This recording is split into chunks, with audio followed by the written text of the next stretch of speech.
Karachi water and sewerage corporation धाबे जी pumping station ते अहम फनी कम मुक़रर वक्त खां अॻु मुकमल कंदे शहर में पानी जी फराहमी बहाल करे छॾी आहे। वाटर कॉर्पोरेशन जो तर्जुमान मूजिब मेयर कराची बैरिस्टर मुर्तज़ा वहाब जी हिदायतनि ते अमल कंदे इदारे 48 कलाकनि में मुकमल थींदड़ कम खे सिर्फ़ 33 कलाकनि में मुकमल करे हिकु अहम कामयाबी हासिल करे वरिती आहे, जंहिं जे नतीजे में शहर जे लॻभॻि 95% इलाइक़नि में पानी जी फराहमी बहाल थी वई आहे।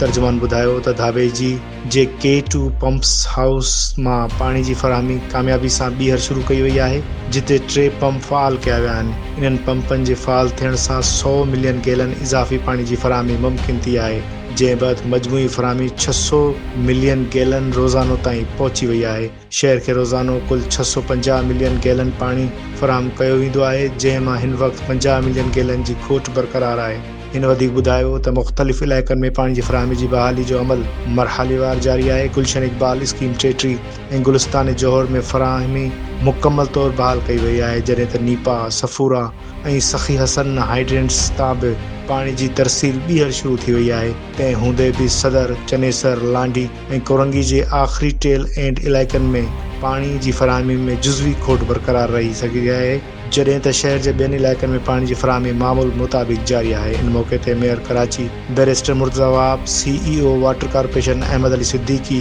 ऐं COO इंजीनियर असदुल्ला ख़ान मुक़रर वक़्त खां कम मुकमल थियण ते अमले जी कारकर्दगी खे साराहींदे संदसि महिनत ऐं पेशावराना सलाहियतनि खे ख़राज तहसीन पेश कयो। हिननि चयो त शहरनि खे बहितर सहूलियतूं फ़राहम करण लाइ अहिड़ा क़दम मुस्तक़बिल में बि जारी रखिया वेंदा।